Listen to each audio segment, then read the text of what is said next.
नमस्कार, बहुत बहुत स्वागत आपका अनादि टीवी पर। मैं हूं आपके साथ पारुल। आप बात करेंगे अब शांत होंगे दावेदार। वक्फ संशोधन विधेयक लोकसभा में पारित हो चुका है और राज्यसभा में इस विधेयक पर बहस जारी है। सरकार के पास विधेयक को पारित करने के लिए जरूरी नंबर्स हैं। इस बीच वक्फ बोर्ड की जातियों को लेकर गड़े मुर्दे उखाड़ने का सिलसिला भी जारी है। प्रयागराज जिले में श्रृंगवेरपुर में एक जनसभा को संबोधित करते हुए उत्तर प्रदेश के मुख्यमंत्री योगी आदित्यनाथ ने वक्फ संशोधन विधेयक के लिए प्रधानमंत्री नरेंद्र मोदी और गृह मंत्री अमित शाह का आभार जताया और याद दिलाया कि महाकुंभ के समय कुछ लोगों ने दावा किया था कि महाकुंभ की 54 बीघा जमीन वक्फ बोर्ड की है। योगी आदित्यनाथ ने कहा कि निषाद राज की पौराणिक भूमि पर भी वक्फ बोर्ड ने अवैध कब्जा जमा लिया है। योगी ने कहा कि पूरे शहर में वक्फ बोर्ड के नाम पर अतिक्रमण किया गया था। हमने वो अतिक्रमण हटाकर भूमाफियाओं को उत्तर प्रदेश से बाहर कर दिया। आपको बता दें कि महाकुंभ के आयोजन के समय बरेली के मौलाना शाहबुद्दीन रिजवी ने दावा किया था कि महाकुंभ का आयोजन जो जमीन पर हो रहा है उसमें से 54 बीघा वक्फ बोर्ड की जमीन है। मौलाना के इस बयान पर उस वक्त बवाल मचा था, लेकिन समाजवादी पार्टी और कांग्रेस के किसी भी नेता ने मौलाना के बयान का विरोध नहीं किया था और अब संसद में वक्फ संशोधन विधेयक के आने के बाद ये विवाद नए सिरे से सामने आया है। तो सवाल यही है कि क्या उत्तर प्रदेश में वक्फ की संपत्तियों का सीमांकन किया जाएगा और जिन जमीनों के दस्तावेज नहीं है उन पर यूपी सरकार कार्रवाई करेगी या फिर चुनाव तक ये मुद्दा ऐसे ही चलता रहेगा। आज की चर्चा इन्हीं सवालों के इर्द गिर्द। पहले कुछ प्रतिक्रियाएं सुन लेते हैं। देखा ना, वक्फ बोर्ड ने कैसा मनमानापन उस समय बयान दे रहे थे। जब हम कुंभ का आयोजन करने जा रहे थे उस समय वो बयान दे रहे थे कि प्रयागराज में कुंभ की भूमि भी वक्फ की भूमि है। अबे हमने कहा ये बोर्ड क्या भूमाफिया बोर्ड हो गया क्या? भूमाफिया प्रदेश में नहीं चल सकते। माफियाओं को तो हम पहले ही विदा करा चुके हैं प्रदेश से। हम आभारी हैं प्रधानमंत्री मोदी जी के, गृह मंत्री अमित शाह जी के, जिन्होंने वक्फ बोर्ड की मनमानी पर लगाम लगा करके वेलफेयर के कार्य के साथ ये सभी बोर्ड जुड़े। इसके लिए वक्फ बोर्ड से संबंधित एक अत्यंत महत्वपूर्ण अधिनियम को संसद में, लोकसभा में पारित किया है।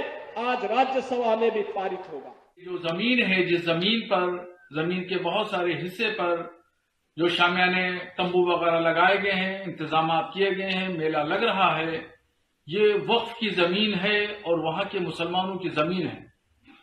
मगर दरियादिली देखिए मुसलमानों की कि मुसलमानों ने कुंभ के मेले की तैयारियां, शामियाने और पिंडाल, रोड और सड़कें और खड़ंजों पर कभी मना नहीं किया कि यहां पे मत लगाइए। और तंगदिली देखिए अखाड़ा परिषद के लोगों की कि वो लोग जो है वो मुसलमानों के प्रवेश पर वहां पे ठेला लगाने, खोंचा लगाने से भी मना कर रहे हैं कि वहां कोई भी मुसलमान एंट्री नहीं करेगा। बड़ा दिल दिखाते हुए मुसलमानों ने इस तमाम व्यवस्था को कायम रखने के लिए कोई भी आपत्ति नहीं की और 55 बीघे की जमीन पर, जो वक्फ जमीन है, वो जमीन पर कुंभ मेला लग रहा है। सरकार ने जो वक्फ बिल पास कराया है उसके माध्यम से वक्फ की जमीनों पर जबरन कब्जा करने और भारतीय जनता पार्टी के नेताओं को उस जमीन पर कब्जा कराने के लिए ये बिल पास हुआ है। वक्फ की अधिकांश जमीनों पर गरीब लोग रहते हैं। झुग्गी, झोपड़ी, मलिन बस्तियां, कच्चे मकान, और उसमें बहुत हिंदू लोग भी रहते हैं।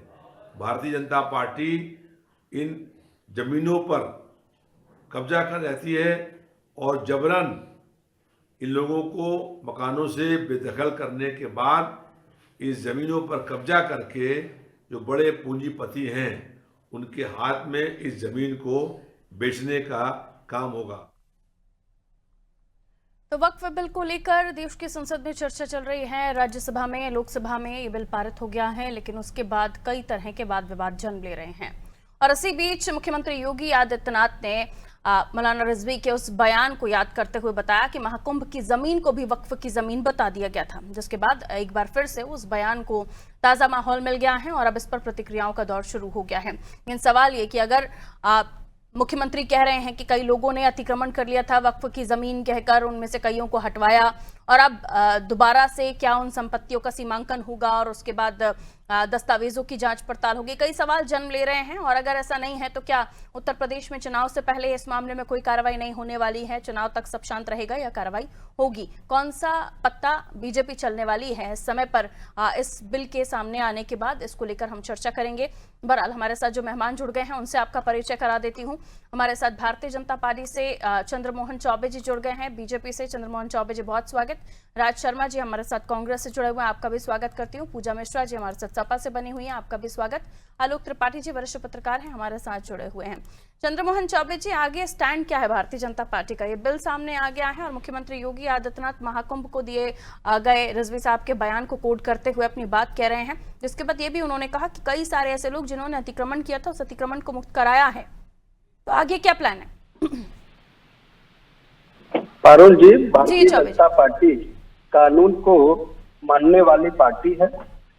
जो भी हमारे संसद में कानून पारित होते हैं, जो संविधान है उसके अनुसार ये देश चलता है, ये प्रदेश उसी हिसाब से चलता है और चलेगा, इसमें कहीं कोई संदेह नहीं है। और जो बातें माननीय मुख्यमंत्री जी ने कही है वो बातें कहीं से भी कोई झुठला नहीं सकता। आपके पैनल पर बैठे जितने लोग भी हैं, ये कोई नहीं कह सकता कि वर्क बोर्ड में या वर्क बोर्ड क्या करता है, वर्क बोर्ड जो है किस प्रकार से इस प्रकार किसी भी जमीन को, किसी के घर को, किसी भी सरकारी अस्पताल को, यहाँ तक कि संसद को भी जो है वर्क बोर्ड ने ये कह दिया कि ये हमारी जमीन है, ये किसी से छिपा नहीं है। और इन्हीं सारे मतलब दिक्कतों को देखते हुए, इसी प्रकार की समस्याओं को देखते हुए, जिसकी वजह से कोई विवाद उत्पन्न न हो, इसलिए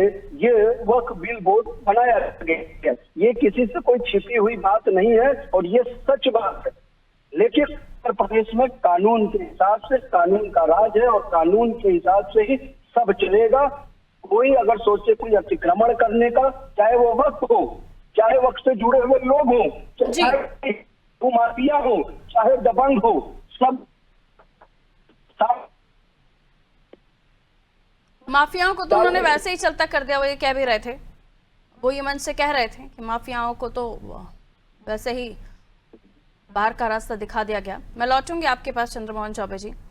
तो आगे बीजेपी क्या स्टैंड लेने वाली है उत्तर प्रदेश में, ये तो आने वाले वक्त के साथ पता चलेगा। लेकिन जिस तरीके से दावे किए जा रहे हैं वक्फ बोर्ड की तरफ से, अब ये बिल उस पर क्या लगाम लगा पाएगा और क्या अब दावेदार, जो हमने टाइटल भी दिया है इस कार्यक्रम को कि अब क्या दावेदारों की जो फहरिस्त है वो कम हो जाएगी? हमारे साथ पूजा जी जुड़ी हुई हैं। पूजा जी, आप कैसे देख रही हैं? क्योंकि लगातार हम देख रहे हैं कि चर्चाओं का दौर है और कई तरह की टिप्पणियां जो है वो उस पर आ रही हैं और सदन में भी कई तरह के क्लॉज उस पर रखे जा रहे हैं। सवाल ये है कि ये बिल अगर नंबर्स के हिसाब से तो पारित होता हुआ दिख रहा है राज्यसभा से भी, लेकिन फिर भी अभी इसको हम क्लियर नहीं कर सकते, क्योंकि जब तक क्लियरिटी नहीं आ जाती तब तक हम भी ऐसे कुछ नहीं कह सकते। तो आप क्या मानती हैं, अगर ये बिल पारित हो गया तो जो वक्फ की जमीनें, जैसा कहा जा रहा है कि दस्तावेजों को देखा जाएगा क्या, या फिर क्योंकि दावे किए गए, महाकुंभ की जमीन पर भी दावा कर दिया था और वो बयान हमने सुनाया भी बरेली साहब का, क्या कहेंगे मैडम? और नमस्कार आपको जो पारुल जी, साथी को भी नमस्कार। और बरेली जी का जिनका आपने बयान सुनाया होगा, वो बरेली जी का अगर आप इंटरव्यू लेंगे तो कहेंगे कि हम जो है वक्फ बिल के सपोर्ट में हैं। ये भाजपा के जो है एक छोड़े हुए नुमाइंदे हैं, समय समय पर ऐसी बयानबाजी करते रहते हैं। कभी बोलेंगे वक्फ बोर्ड की जमीन है, कभी बोलेंगे हम बिल के सपोर्ट में है, कभी बोलेंगे समी जी जो है धर्म नहीं मानते हैं, मुस्लिम धर्म नहीं मानते, उन्होंने रोजा नहीं रखा हुआ है, वो इस तरीके की बयानबाजी करते हैं। अब आ जाते हैं बिल की बात कर लेते हैं। तो जो बिल में बात चल रही है कि बिल पे जो है आपत्ति कहाँ पे, आपत्ति इस जगह पे है कि आप जो है नॉन मुस्लिम का इन्वॉल्वमेंट उसमें नहीं करिए, आवश्यकता नहीं है। दूसरी आपत्ति हमें इससे है कि प्रशासन जो है, जो मामले होते हैं वक्फ बोर्ड में, जो मामले जाते हैं ट्रिब्यूनल में, वो कह रहे हैं ट्रिब्यूनल में ना जाकर कि वो प्रशासन के पास जाएगी। प्रशासन को पारुल जी आप देख ही रही हैं, वो कह रहे हैं कि अगर आप छत पे नमाज मत पढ़िए, आप सड़क पे नमाज पढ़ेंगे तो आपका पासपोर्ट और लाइसेंस कैंसिल कर दिया जाएगा। प्रशासन तो कह रहा है कि अगर आपको होली से परेशानी है तो आप घर में रह जाइए, अगर आप जो है खिलाना चाहते हैं सेवइयां तो आपको गुजिया खानी पड़ेगी। तो ये प्रशासन सॉल्व करेगा मामले? ट्रिब्यूनल में जो मामले सॉल्व हुआ करते थे, ट्रिब्यूनल, आपको पता है कि ट्रिब्यूनल का स्ट्रक्चर ऐसा होता है कि वो स्पेसिफिक डोमेन के लिए बनाया जाता है।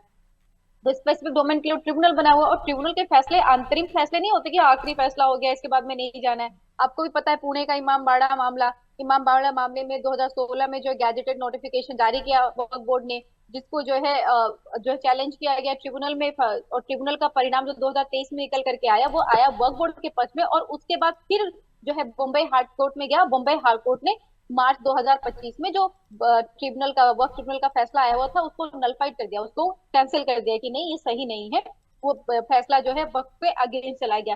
तो ये सारी चीजें तो पहले से थी। नकवी जी जो कि जो है अल्पसंख्यक मामलों के मंत्री हैं, वो जो है वक्फ परिषद के अध्यक्ष है, जो भी अल्पसंख्यक मामलों के जो रहेंगे मंत्री वो जो है परिषद के अध्यक्ष होंगे ही।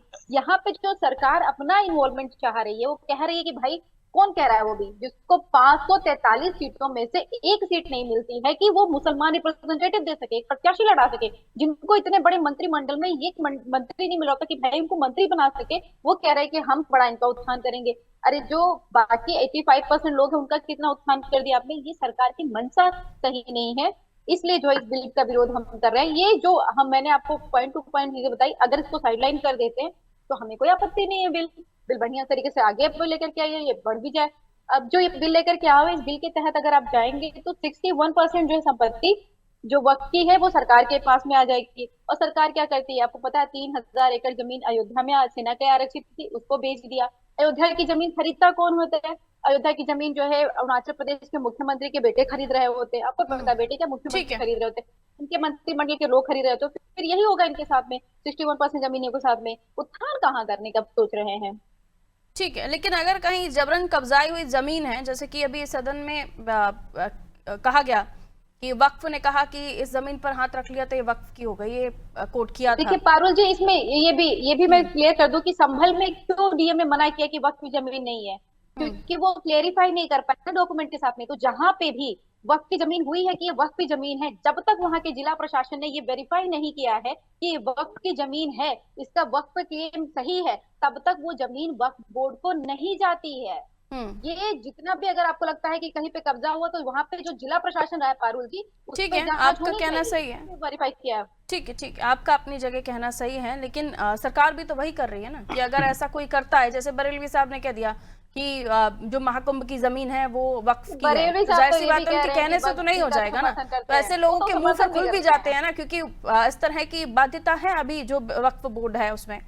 आइए मैं आ रही हूँ राज शर्मा जी, पहले आलोक त्रिपाठी जी को ले। आलोक त्रिपाठी जी, अभी कहा गया ट्रिब्यूनल में नहीं जाएगा, सीधा कोर्ट में जाएगा, या अभी वक्त की 60% संपत्ति सरकार के अंडर आ जाएगी। मैं जो चीजें पढ़ रही थी, जो अभी तक वहां पर सदन में सभी ने अपनी अपनी बात रखी, वहां पर ऐसी कोई बात नहीं आई। आपने अगर ऐसा कुछ इसको पढ़ा हो, सुना हो, तो जरूर हमें संक्षेप में समझाएं।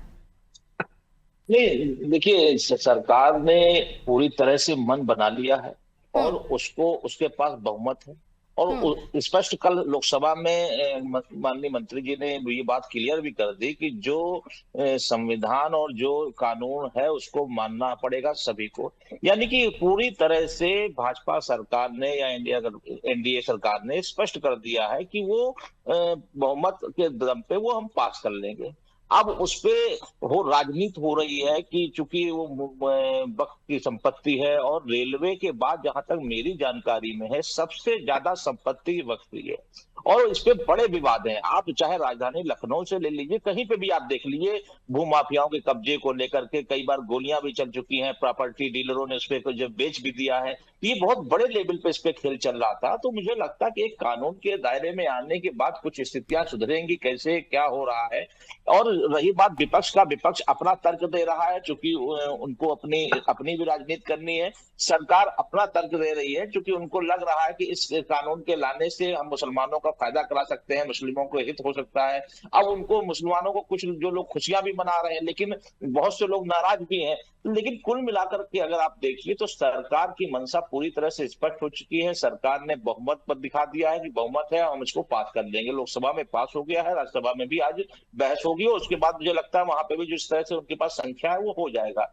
कुल मिलाकर के एक पूरे देश में एक इस वक्फ संपत्ति को लेकर के विवाद शुरू हो गया है, राजनीति गर्मा गई है। अब इसमें कौन कितना फायदा उठा ले जाएगा, कौन किसका हित दिखा देगा कि हम इसको आपके समर्थन में बोले, बात दावे की हो रही है। बात देखिए, चूंकि सरकार के पास बहुमत है, वो उस बहुमत के आधार पे उस चीज को कर ले जाएगी, लेकिन दिखाना क्या है? नहीं, तो जो पॉइंट्स अभी पूजा जी ने कहे कि उसमें कोई गैर मुस्लिम समुदाय ऐसा कमेटी में ना हो, बोर्ड में ना हो, और इसका तो मंत्री जी ने कहा कि इसमें जो भी होंगे वो हिंदू नहीं होंगे, तो उन्होंने संसद में कहा इस चीज को, लेकिन थोड़ा सा वेट तो करना ही पड़ेगा ना कि कैसे क्या होगा। जो उन्होंने नियम दिए बताए हैं, आप जो अपने तर्क है, ऐसा नहीं कि वहां पे कांग्रेस को या सपा को या जो अन्य जो दल है सहयोग इंडिया गठबंधन के या विपक्ष के, उनको मौका नहीं दिया गया, उनको भी मौका दिया गया। उन्होंने भी अपनी बात रखी, जो कमियां हैं आज भी वो बताएंगे कि ये चीजें हैं, और सरकार तो कह रही है। ठीक है, अब मैं वापस वहीं आ रही हूँ जो मुख्यमंत्री योगी आदित्यनाथ ने कहा। उन्होंने माफियाओं का जिक्र भी किया, उन्होंने इशारों में ये भी कह दिया कि अगर बगैर दस्तावेजों के इस तरह से कोई भी जमीन वक्फ ने अपने अंडर ले ली होगी तो उस पर भी कहीं ना कहीं कार्रवाई हो सकती है। आपको लगता है कि ये होगा? जी बिल्कुल। देखिए पारुल जी, देखिए योगी आदित्यनाथ जी जिस तरह से बोलते हैं, उनको मालूम है कि जनता क्या पसंद करती है और हम क्या बोलेंगे, वो उसी हिसाब से बोल रहे हैं। और आज उनको मौका फिर मिल गया, क्योंकि और उन्होंने इसके लिए प्रधानमंत्री और गृह मंत्री जी का धन्यवाद भी ज्ञापित किया, और उन्होंने फिर बताने का प्रयास किया कि हम माफियाओं को पनपने नहीं देंगे। और इसका जो भूमाफिया उन्होंने जोड़ दिया, जो वक्फ की संपत्ति को लेकर के जो भूमाफिया जोड़ा, उनका इशारा साफ है। देखिए, कुल मिलाकर के आगे की राजनीति जो 27 की करनी है, उसको भी लेकर के सब चीजें हो रही हैं। ऐसा ही नहीं कि सिर्फ भू संपत्ति को लेकर ही काम हो रहा है। जो ट्रिब्यूनल की बात अभी पूजा जी ने कही, रिजिजू साहब ने कहा था ट्रिब्यूनल को लेकर कि ट्रिब्यूनल बनेगा, उसका फिक्स टेन्योर भी होगा, और अगर ट्रिब्यूनल में हक नहीं मिलता है तो फिर आप किसी भी अदालत में अपील कर सकते हैं, यानी पहले ट्रिब्यूनल में आप जा सकते हैं। तो जो आपने कहा उसको मैंने इसलिए भी क्लियर कर दिया। राज शर्मा जी, आप क्या कहना चाहेंगे? क्योंकि माफियाओं को लेकर उत्तर प्रदेश में लगातार जिक्र होता रहा है, और अब तो इस बिल के पास हो जाने के बाद सरकार के हाथ और मजबूत हो जाएंगे। तो क्या पहले सरकार के हाथ कमजोर थे? बिल्कुल हाथ कटे हुए थे। 11 साल से केंद्र में है और 7 साल 8 साल यहाँ पे हो गए। क्या इससे पहले यूपी में हो गए? इससे पहले नहीं। कोई सरकार का तो अधिपति पहले भी था, ये पहले ही कर लेते। और ये बात गलत है कि वक्त कह देगा मीर राज शर्मा का घर वक्त का है, ऐसे कह देगा, कैसे मान लेंगे भाई? मैं एक ही बात कहना चाहता हूं पारुल जी, ये बाकी 7 वक्फ के बारे में सबने कह दिया। तो दावा देने वालों को हिम्मत कहां से आती है फिर? कैसे भी बोल देते महाकुंभ का पूरा प्रयागराज वक्फ की जमीन है, आपको लगता है? यहाँ क्या जीएसटी बातों में लगता है क्या? मैं कुछ बोल जाऊं, कौन टोक रहा है? और रही बात अभी आपने एक बोलती बरेली के रिजवी साहब है, आप आज कोई आपके चैनल पे कहता हूं वो चाहते हैं बीजेपी की गोद में खेल रहे हैं, ऐसी 200% सत्य से बात कहता हूं। और एक और बात, उनको लगता है एमएलसी बना देंगे। मैं सही बता रहा हूं बात को, और वो एमएलसी नहीं बनेंगे। मैं उनको व्यक्तिगत रूप से जानता हूं, मेरे संबंध है उनसे, और वो सुनेंगे मेरी बात को। मुझे इस बात का डर नहीं, क्योंकि मैं देश के आगे अपने को भी निछावर कर सकता हूं। आजकल पता क्या, कुछ भी बोल दो, मैं आपके चैनल को मैं नहीं इल्जाम लगा देता हूं। जिस दिन आप कसके बोलोगी मैं भी नहीं। ये आजकल टैक्स नहीं लग रहा, मैं कह रहा जीएसटी दूध किताबों से घटा के बोली में लगा दो, सब कंट्रोल आ जाएंगे। आप एक बात बताइए, मैं कहता हूं अगर एक सांसद विपक्ष का हो, वो कहता है अंजाम भुगतने के लिए तैयार रहो, और सत्ता पक्ष का कहता है भूमाफिया को मिटा देंगे। अगर आगे ये बताइए, अगर मुझे ये वरिष्ठ पत्रकार चाटा मार दें तो क्या मुझे इनको चाटा मारने का अधिकार मिलता है? नहीं मिलता है। मैं जाऊं शिकायत करूं, अपना लिखाऊं इनके धाराओं पे? आपने नाटक कर दिया, पूरा देश वकफ में चल रहा है। अच्छा हुआ 10th का कल पेपर नहीं था, बच्चा फेल हो जाता। अगर मैथ्स का होता कतई फेल हो जाता। तो देश को बर्बाद कर रहे हैं ये भारतीय जनता पार्टी। एक बात और सुन रहा था मैं 2 बातों पे मुझे आपत्ति है। जब वो रिज्जू जी हैं, वो बोल रहे थे ये बिल आना इसलिए जरूरी था, इससे भारतीयकरण हो रहा है। पहली बात तो ये बीजेपी के नेता बताए कैसे भारतीयकरण होगा। और दूसरा, गृह मंत्री जी कह रहे थे कि सब जो 2013 में यूपीए गवर्नमेंट ने करा, इसके कारण इसको बदलने की, इसमें अमेंडमेंट करने की जरूरत पड़ी। तो भाई 2013 में तो आपने ही समर्थन दिया था, पूर्ण समर्थन से तो आया था। अगर उस वक्त गलत था तो भारतीय जनता पार्टी भी गलत थी, ठीक है, और अगर उस वक्त सही था तो भारतीय जनता पार्टी भी सही थी। और एक और बात कह रहा, कुछ नहीं चल रहा है ये वक्फ बुकफ को। मैं तो आप लोगों को देखिए, पहले चलती थी बात स्तंभ की कि 4 स्तंभ है, उसमें चौथा स्तंभ आपको मानते थे, लेकिन मैं कहता हूं अब 4 ऑर्गन है, न्यायपालिका, विधायिका, कार्यपालिका और आपका मीडिया, ये 4 ऑर्गन है। इसमें से एक भी ऑर्गन खत्म होने लगेगा, शरीर पैरालाइसिस हो जाएगा। इसलिए सब लोगों को बचाइए और आप लोग मुकर होकर सरकार का विरोध करिए। आप लोगों के सहारे ये सरकार जिंदा है। और मैं आपके चैनल से करता हूं कि अब बोली में भी टैक्स लगाया जाए, जो मंत्री जो चाह रहा है बोल दे, जो चाह रहा है बोल दे।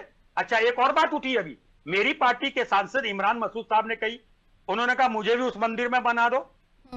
अब बताइए, एक बात से 3 बात उलटने लगी है। तो इसलिए सबसे अच्छी बात है कि मूल मुद्दों की बात करें। देश में मेरा बच्चा आने वाले टाइम में, जिसके लिए मैंने 25 लाख का लोन लिया है, उसकी किस्तें कैसे भरूंगा, इस पे तो कोई बात नहीं कर रहा है, इस पे कोई नहीं भर। अरे और एक और बात है, बेगानी शादी में अब्दुल्ला दीवाना, मुस्लिम नेता आके यहाँ बड़े ही कर रहे हैं, इन्होंने किराए के लोग ले लिए हैं, उन्हें बुर्का पहना दिया है और तालियां पिटवा रहे हैं। एक और ये चले गया 5-5। मैं बहुत बड़े आरोप लगा रहे हैं यहाँ पर राज शर्मा जी। मैं तो ब्लंटली बोलता हूँ। ठीक है चंद्रमोहन चौबे जी, जवाब दीजिए। बहुत सारे आरोप लगाए उन्होंने आपके ऊपर। नहीं, इनका काम और इनके नेता का जो है आरोप लगाना और आरोप लगाकर भाग जाना। ना इनके पास खाता है ना वही है, बस झूठ सच बोलते हैं और जो सच है उसको ये लोग नकारते हैं। इन लोगों उनको, अभी आप सुन रही होंगी, कहीं पर ये युवक के विषय पे नहीं बोल, ये एक बार भी इनके मुंह से निकला। अरे भाई, पहले हिंदुओं के बच्चों को तो देख लो, जो है जिन सनातन के नाम पे आप लोग आए हो, उसके पास है, उनको तो रोजगार दे दो। बेवकूफ क्या भाई, जिन साहिबों के नाम पे आए, अरे उनको तो पेंशन दे दो। अरे अपनी पेंशन 24% बढ़ाते हो, मेरे जैसे व्यक्ति को 2% देते हो। अरे शर्म के मुद्दों, क्या शर्म के मुद्दों, मुर्दे फिर जीवित हो जाते हैं जैसे लोग कभी जीवित। ठीक है, वही बात है ना कि मुद्दे भी जाते हैं और फिर वो बाद में जीवित भी जाते हैं। ठीक है राज शर्मा जी, बारी बारी से अपनी बात रख लीजिए, बाकी मेहमान भी। इस्लामीकरण कर दिया था, आंशिक रूप से इस देश का इस्लामीकरण कर दिया था। ये कांग्रेसी क्या बोलेंगे, जिन कांग्रेसियों ने कभी इन लोगों ने, अगर यही काम अखिलेश जी करते तो मौलाना अखिलेश कहते। आज मैं भी आपको कह दूं मौलाना चंद्रमोहन, क्यों? अगर राहुल जी को आप कह देते तो कह देते थे मौलाना है, अब आपको कह दूं मैं। तो वो तो कहते हैं,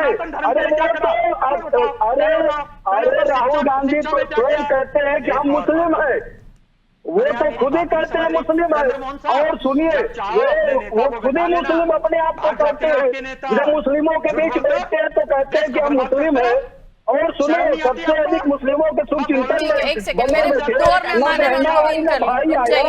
दोनों भाग गए। आज जानते हैं कि सवाल रखे हैं तो राज शर्मा जी जवाब भी तो लेने दीजिए ना। अब आप भी साथ में बोलेंगे तो वो जवाब भी नहीं दे पाएंगे। मैं वही तो चाह रही हूँ कि वो बताएं आपकी बातों पर कि क्या बोलना चाह रहे हैं, वो क्या है उनके पास आपकी बातों के लिए जवाब। देश बर्बाद कर दिया झूठ कह कह के। थोड़ा रुकना होगा, 30 सेकंड में चंद्रमोहन जी जवाब दीजिए, मेरे बाकी मेहमान वेट कर रहे हैं। पारुल जी, ये कांग्रेसी भली वो कह रहे हैं जब 2013 में आपने समर्थन दिया था तब तो वो वक्फ बिल बोर्ड धरातल पर आया था ना। वो कह रहे हैं आपने समर्थन क्यों दिया? किसने कहा कि समर्थन दिया था? हमने उस समय भी विरोध किया था, उस समय हमारे पास बहुमत नहीं था, वरना हम उसी समय ये पारित ना होने देते। और सुनिए, इनके स्वयं सहयोगी लालू यादव ने क्या कहा था? लालू यादव ने कहा था कि अगली बार कानून बने तो सख्त बने, जिससे कि लोग जमीनों पर कब्जा न करें। आपको पता है, उन्होंने बताया भी कि बाहर जो डाक बंगला है उस पर लालू जी को लग रहा होगा बोलकर गलत कर गए। ठीक है पूजा जी, 30 सेकंड्स रुक जाइए। बाकी 2 मेहमान हैं, उनका एक कमेंट ले लूं मैं। पूजा जी 30 सेकंड्स मैडम। देखिए पारुल जी, भाजपा जो है एक राजनीति करना चाह रही है। अगर वो कह रही है कि ये वक्फ बोर्ड ही ऐसा था जिसने मुस्लिमों को आगे बढ़ने नहीं दिया, तो ये हिंदू में कौन सा बोर्ड था जिसने हिंदुओं को आगे बढ़ने नहीं दिया? इकोनॉमिकल डिस्पैरिटी बहुत ज्यादा है, आपको भी पता है, और बेरोजगारी दर भारत देश की बहुत ज्यादा है। बिल पर बात करने के लिए आप लोग बच रहे हैं, वक्फ के बिल को लेकर जो विधेयक है उस पर आप बात नहीं करना चाह रहे। कर रहे हैं इनके आप जानते हैं कि वोट संख्याओं से होती है, और संख्या इनकी ओबियसली, अगर एनडीए, अब इनके पहले नायडू जी जो है अगेंस्ट में थे, नीतीश जी अगेंस्ट में थे, जब इन्होंने विल्ट जारी किया और विल्ट जारी करने के बाद में भी जो है अपने लोगों को मना लिए, तो पता है संख्या, हमें पता है कि संख्या बल इनकी है, ये बात पास करा रहे लोकसभा में, आगे भी पास करा ले जाएंगे। पर इसका आशय ये नहीं निकलता है पारुल जी, जो गलत चीजें निकल करके आ रही है उसका विरोध ना किया जाए, उस पर चर्चा नहीं की जाए, उस पर हम कर रहे हैं। इन्होंने तो हमारा जो रिपोर्ट में ऑब्जेक्शन ही नहीं, चर्चा तो 200 घंटे भी हुई है मैडम जेपीसी में, और उसके बाद अभी भी लोकसभा में भी 8 घंटे और राज्यसभा में भी चली रही है। ऑब्जेक्शन रखा गया क्या मेंबर्स का? सारे मेंबर्स का ऑब्जेक्शन भी नहीं रखा गया। रिपोर्ट कहाँ पूरी हुई? रिपोर्ट तो तब पूरी हुई। त्रिपाठी जी, एक छोटा सा कमेंट आपका भी, अंततः क्या होगा? पास तो हो जाएगा बिल, लेकिन उसके बाद धरातल पर आते आते क्या बदलाव आप देख रहे हैं? आलोक जी, बहुत शॉर्ट में सर। जी, अंततः क्या होगा सर? बिल पास हो जाएगा, धरातल पर आते आते क्या बदलाव देख रहे हैं आप राजनीति में और जमीनों पर? देखिए बहुमत है और बहुमत के आधार पर उसको वो पास करा ले जाएंगे, लेकिन हाँ ये जरूर है कि एक पूरे देश में माहौल गरमाया हुआ है, और यही कारण है कि उन्होंने सर मोदी जी ने ये कह लीजिए कि ईद की जो है सिवैयां पहले खिलाई सभी को, उसके बाद ये जो वक्फ बोर्ड का जो कार्यक्रम था वहां पे लोकसभा में फिर राज्यसभा में आज चल रहा है वो किया। तो कहीं ना कहीं देखिए, जो चाहे ट्रिपल तलाक का मामला हो, सरकार कहीं ना कहीं इस चीजों को ध्यान में रखते हुए एक मुहिम के तौर पे काम कर रही है, और बहुत बड़ी संख्या में, जैसे अभी राज शर्मा जी ने कहा कि कई मुस्लिमों ने इसका स्वागत भी किया है। विपक्ष अपनी बात कर रहा है, लेकिन आने वाले चुनाव में इसका बड़ा फर्क देखने को मिलेगा कहीं, क्योंकि कारण है 80 और 20 का जो खेल चल रहा है ये उसी का ही एक बहुत बड़ा कारण है, क्योंकि बीजेपी इस तरीके से बताने की कोशिश कर रही है कि मुस्लिम गरीब मुस्लिमों के हित में है, शिया सुन्नी और पसमानदा इन सबको भी साधते हुए उन्होंने जो डिवोर्सी महिलाएं हैं उनको भी शामिल करने की बात कर दी है। उनको भी कहा कि उनके भी जो अधिकार हैं वो भी इसमें रहेंगे, और गरीब बच्चों के भी अधिकार हैं। बहुत सारी चीजें इसमें इंक्लूड की हैं जिसको बीजेपी बताने की कोशिश कर रही है। जैसे कि आलोक जी, आपने भी कहा कि आने वाले समय में ये बीजेपी के लिए एक मास्टर स्ट्रोक भी हो सकता है कि वो उसे जनता तक मैसेज इस तरह से कन्वे करे। बहुत बहुत शुक्रिया आप सभी का हमारे साथ चर्चा में जुड़ने के लिए। तो हम बात कर रहे थे उत्तर प्रदेश की, जहां देश में चर्चा तो वक्फ बिल पर हो रही है, लेकिन उसके इतर उत्तर प्रदेश में जब मुख्यमंत्री योगी आदित्यनाथ ने ये मुद्दा उठाया कि महाकुंभ की जमीन पर भी वक्फ ने अपना दावा कर दिया था, तो फिर कहां कितनी जमीनें होंगी जिन पर दावा किया गया। हालांकि दस्तावेजों का भी जिक्र हुआ कि जहां दस्तावेज हैं वो तो वक्फ की जमीन है, लेकिन जहां दस्तावेज नहीं है या जिस मामले में किसी तरह का डिस्प्यूट है उसको लेकर जांच होगी। तो संख्या बल के हिसाब से तो ये कहा जा रहा है कि राज्यसभा से भी बिल पास हो जाएगा, लेकिन इसको लेकर विरोध और प्रतिक्रियाओं का दौर तो है ही, जिसमें अलग अलग तरह की बातें हैं। लेकिन अब सवाल ये कि अगर ये बिल धरातल पर आया तो किसके लिए फायदेमंद साबित होगा? क्या वाकई राजनीति में ये वाकई उलटफेर करने वाला होगा, या बीजेपी के लिए फायदा देते देते या आने वाले चुनाव में मुस्लिमों का रुझान बीजेपी की तरफ लेकर जाएगा? आने वाले समय के साथ पता चलेगा। दीजिए इजाजत, नमस्कार।